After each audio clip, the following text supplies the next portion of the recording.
UP में नई पहल शुरू हुई है। उत्तर प्रदेश की सरकार ने अभी कहा है कि सर्वे करेंगे और जो भी इलीगल है या नॉट रिकॉग्नाइज्ड है उन पर एक्शन होगा।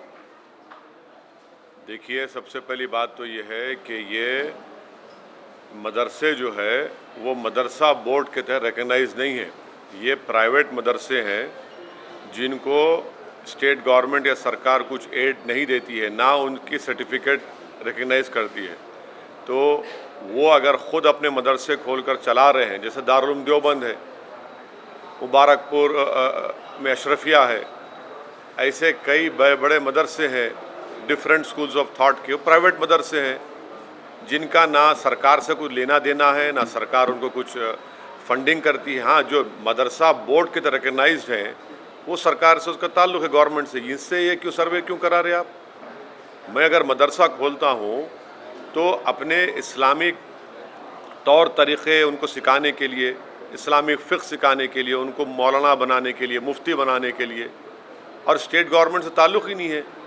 और संविधान के आर्टिकल 30 के तहत मुझे एक फंडामेंटल राइट हासिल है कि मैं अपने मदरसे खोलूँ, अपने पसंद के एजुकेशन इंस्टीट्यूट्स खोलूँ। इसमें सरकार क्यों मुदाखलत करेगी? आप सर्वे क्यों करना चाह रहे हैं? आपको इससे लेना देना क्या है? क्या आप उनकी तनख्वाह दे रहे हैं? जो मदरसा बोर्ड के तहत मदरसे हैं उनकी तनख्वाह तो आप दे नहीं रहे हैं पिछले 4 साल से।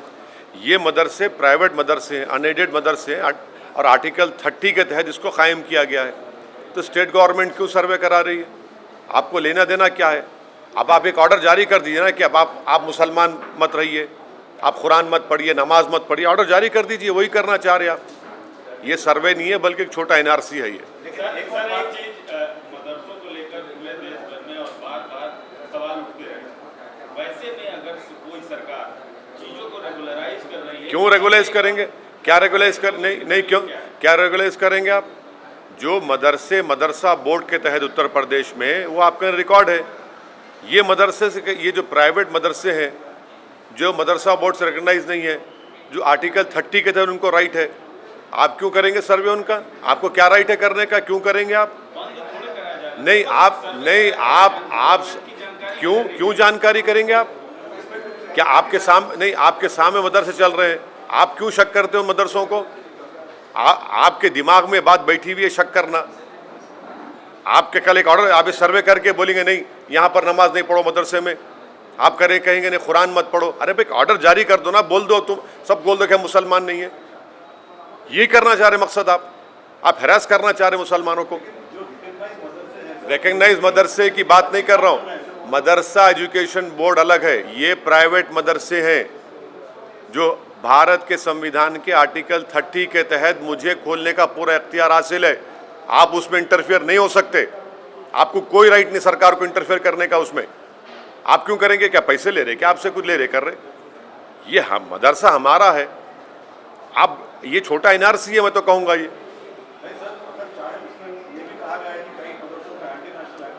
कौन एंटी नेशनल है? कहाँ एंटी नेशनल है? बताओ कहाँ एंटी नेशनल है? इतनी बेशर्मी से कह रहे हैं कि हम आज़ादी के 75 साल का अमृत उत्सव मना रहे हैं। जो यही मदरसों ने इस मुल्क को आज़ाद करवाया, आज आप उनको शक की निगाहों से देख रहे हैं। ये आप खराज अक़ीदत पेश कर रहे हैं, होमेज पेश कर रहे हैं उन मुजाहिदीन आज़ादी को जो इन मदरसों से निकल कर भारत को आज़ाद करवाए थे। बेशर्मी की हद हो गई है।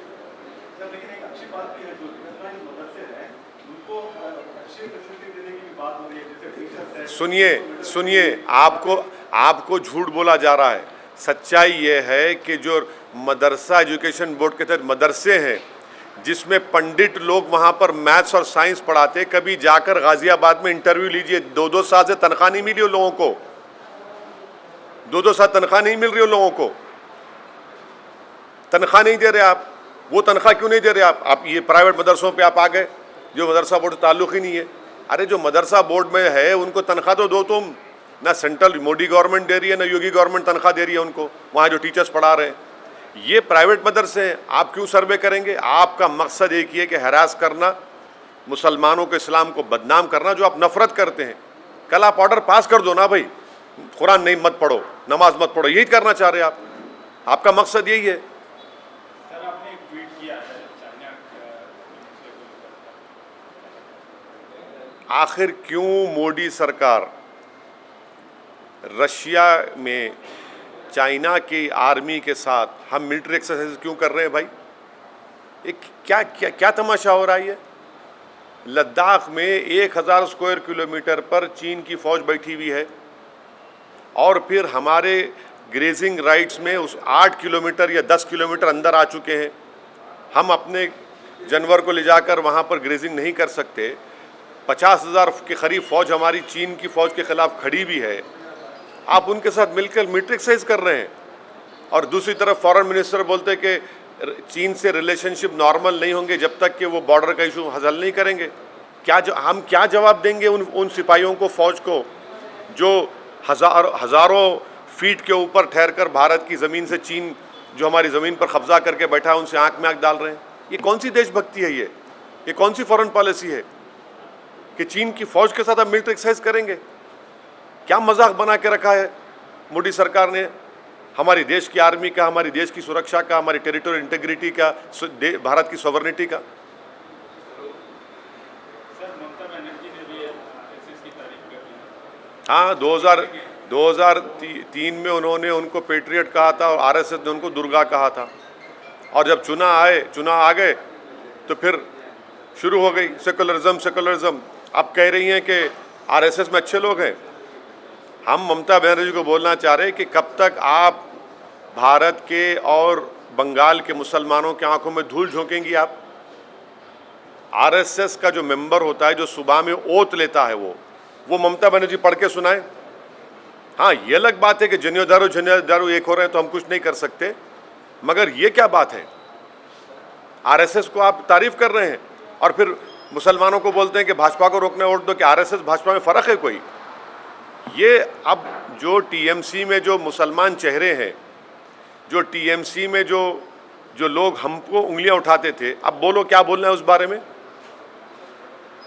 क्या विकल्प देंगे आप मोदी के बारे में? इसके पीछे क्या मतलब रहेगा सर? क्यों आप सोचते हैं कि ममता ने ऐसा बोला होगा आरएसएस के ऊपर? अब उनको पूछिए। आपने हमसे सवाल किया, उनके बयान पर हम बोल रहे हैं, वो खुद बताएंगी। पहले भी 2003 या 4 में भी उन्होंने आरएसएस को तारीफ की थी, आरएसएस की, वो भी रिकॉर्ड है। और आरएसएस ने उनको कहा था कि दुर्गा है ये।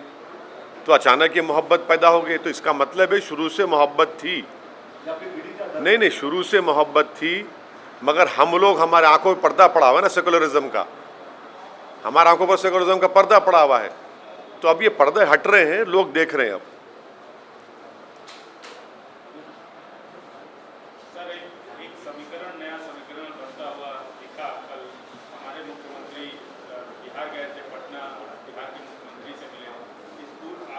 राजनीति विज्ञान के आप भी विद्यार्थी हैं और एक सांसद भी हैं, इसको कैसे देखते? नहीं, इस बारे में तो जो दो मुख्यमंत्री बैठे थे वही बताएंगे।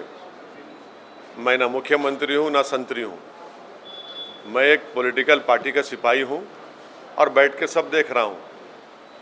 कई मसलों पे आप हाँ, नहीं बोल रहा हूँ ना। नहीं, देखिए, ये दोनों मुख्यमंत्री बता पाएंगे, हम क्यों बता पाएंगे उस बारे में? नहीं, सुनिए, हम तो बी टीम, सी टीम, हम मिले हुए हैं, हम भड़काऊ भाषण देते हैं, तो हमसे क्यों पूछ रहे आप? जो लोग जो बैठे हैं वो बताएंगे। बड़े बड़े लोग हैं, जिम्मेदार लोग हैं भाई, वो बहुत बड़े जिम्मेदार लोग हैं वो। लेकिन नीतीश कुमार उठ गए, इसके ऊपर आप कैसे देखते हैं? हाँ, मुख्यमंत्री बात कर रहे थे, अपनी बात रख रहे थे, लेकिन नीतीश कुमार जैसे ही क्वेश्चन आया कि अगले प्रधानमंत्री अपोजिशन की तरफ से क्यों हो गए, एकदम से उठ गए। अब वो नीतीश कुमार साहब बता पाएंगे। एक प्रदेश का मुख्यमंत्री बैठा हुआ है जो वहाँ पर मेहमान है, आप खड़े हो गए तो मेरे को नहीं मालूम, मैं कैसा बोलूँ भाई इन बातों पर? लेकिन ऐसा एक मेहमान नहीं, देखिए, हम तो आपके सामने बैठे ना, उठे तो नहीं हम। हम कैसा बताएंगे? हम क्या बोल पाएंगे? वो दोनों मुख्यमंत्री बता पाएंगे। आप हमारे केसीआर साहब से पूछिए, जब आएंगे उनसे मिल के पूछिए, आप, वो बताएंगे आपको। मैं कैसे कमेंट करूँ? नहीं, मेरे को, मैं क्या बोलूँगा उसमें? नहीं, मेरे को नहीं मालूम। नहीं मालूम क्या वो